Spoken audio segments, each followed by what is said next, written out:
अब हम सबसे बड़े मुस्लिम देश में प्रधानमंत्री नरेंद्र मोदी की शिव साधना का विश्लेषण करेंगे। मित्रों, गुरुदेव रविंद्रनाथ टैगोर ने कहा है कि संगीत, कला और साहित्य किसी देश का पासपोर्ट होते हैं। ये बिना किसी वीजा के सरहदों को पार कर दिलों को जोड़ देते हैं। सांस्कृतिक विरासत का यही मजबूत तार मुस्लिम बहुल देश इंडोनेशिया को भारत के साथ जोड़ रहा है। इंडोनेशिया यात्रा के आखिरी दिन आज पीएम मोदी प्रम्बानन मंदिर पहुंचे। योग्यकार्ता में स्थित यह मंदिर इंडोनेशिया का सबसे बड़ा हिंदू मंदिर है। प्रम्बानन मंदिर पहुंचकर पीएम मोदी ने विधि विधान से पूजा अर्चना की। इस दौरान पूरा मंदिर परिसर मंत्रोच्चार से गूंज उठा। पीएम मोदी ने सोशल मीडिया पर एक वीडियो भी शेयर किया। इस वीडियो में हेलीकॉप्टर से मंदिर का भव्य नजारा दिख रहा है। वीडियो के कैप्शन में पीएम मोदी ने लिखा, प्रम्बानन मंदिर। प्रधानमंत्री के साथ इंडोनेशिया के राष्ट्रपति प्रबोवो सुबियांतो भी मंदिर पहुंचे थे। दोनों नेताओं ने मंदिर के संरक्षण और जीर्णोद्धार परियोजना का उद्घाटन किया। सुनिए इस अवसर पर प्रधानमंत्री ने क्या कहा। दुनिया के दूर दूर क्षेत्रों में कहीं पर भी जाएं, हमें कहीं न कहीं भारत की सांस्कृतिक विरासत के दर्शन होते हैं। ये पूरे साउथ ईस्ट एशिया का दूसरा सबसे बड़ा हमारी विरासत की पहचान है। इस मंदिर में भगवान शिव, मां दुर्गा और गणेश जी की प्रतिमाएं हैं। सदियों तक इस मंदिर में बहुत आस्था से पूजा होती रही है। आज मुझे भी इस मंदिर और बिल्कुल शास्त्रोक्त रूप से पूजन करने का सौभाग्य मिला है। ये मेरे जीवन के लिए बहुत ही चैतन्यपूर्ण क्षण मैं मान सकता हूं। सनातन के चिन्ह सिर्फ इंडोनेशिया में नहीं, पूरे विश्व में विराजमान है। ऐसा इसलिए क्योंकि शताब्दियों से सनातनियों ने वसुदैव कुटुंबकम की भावना का विस्तार किया है। यही भावना और सांस्कृतिक एकता भारत इंडोनेशिया को साझी सभ्यता का हिस्सा बनाती है। यह भारत की सॉफ्ट डिप्लोमेसी का अहम हिस्सा है। प्रम्बानन मंदिर से अपने इंडोनेशिया दौरे का समापन कर प्रधानमंत्री मोदी ने जो संदेश दिया, उसे 3 स्तर पर समझा जा सकता है। पहला है सांस्कृतिक कूटनीति, दूसरा है भारत की लुक ईस्ट नीति, तीसरा यह कि भारत दक्षिण पूर्व एशिया में सिर्फ सामरिक नहीं, सभ्यतागत उपस्थिति भी रखता है। पीएम ने प्रम्बानन मंदिर का दौरा कर बताया कि विरासत भूगोल से बड़ी चीज है।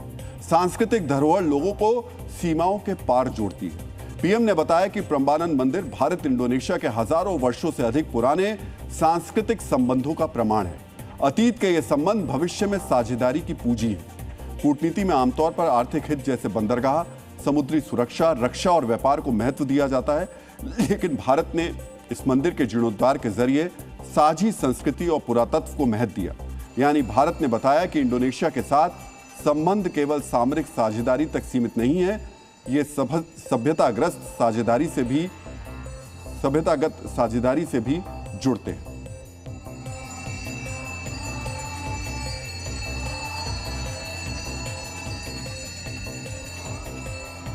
प्रम्बानन मंदिर इंडोनेशिया का सबसे बड़ा और कंबोडिया के अंगकोर वाट का बाद पूरे दक्षिण पूर्व एशिया का दूसरा सबसे बड़ा हिंदू मंदिर परिसर है। 1000 साल पुराना यह मंदिर त्रिमूर्ति को समर्पित है। विष्णु और भगवान ब्रह्मा के भी भव्य मंदिर हैं।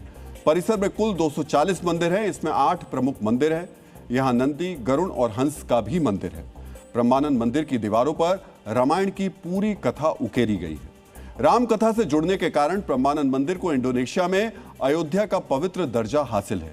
इंडोनेशिया की इस अयोध्या के दर्शन का सौभाग्य 2008 में मुझे भी मिला था। 2008 में इंडोनेशिया के अयोध्या से मेरी ये रिपोर्ट आज आपको जरूर देखनी चाहिए।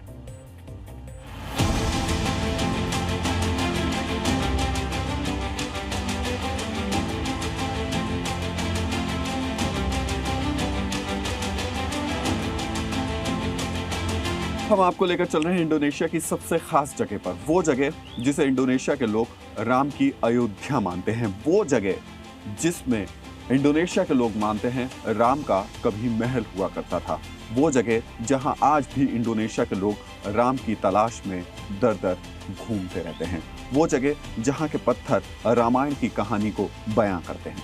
चलिए चलकर देखते हैं आखिर क्या छिपा है उन पत्थरों के पीछे।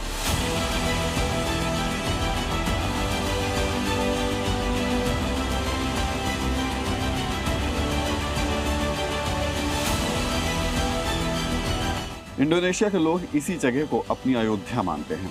इस अयोध्या को देखने के बाद शायद कुछ लोग ये सवाल उठाने लगे कि अयोध्या वहां है या फिर अयोध्या यहाँ है। लेकिन सवाल ये नहीं उठता कि अयोध्या वहां है या फिर यहाँ है। सवाल ये उठता है कि आस्था वहां भी है और आस्था यहाँ भी है। अगर आप इन तस्वीरों को गौर से देखें तो ये रामायण का एक एक शब्द है जो पूरी की पूरी कहानी को बयां करता है। लेकिन वक्त के साथ अब ये पत्थर नीचे बिखरने लगे हैं। हालांकि इंडोनेशिया में रामायण से जुड़े रिसर्च करने वाले लोग इस कोशिश में हैं कि इस पत्थर को बचाएं और इससे अपने सुनहरे इतिहास की कुछ नई दास्तां बाहर सबके सामने निकाल कर ला पाएं।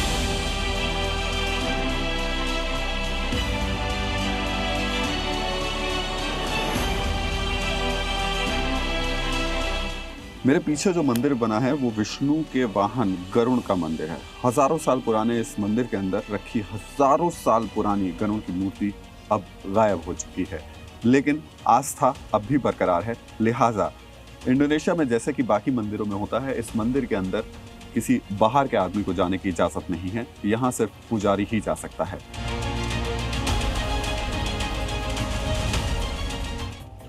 दुनिया के सबसे बड़े मुस्लिम बहुल देश में मंदिर का जीर्णोद्धार बताता है कि इंडोनेशिया ने बेशक अपना धर्म बदला है, लेकिन अपना डीएनए नहीं बदला।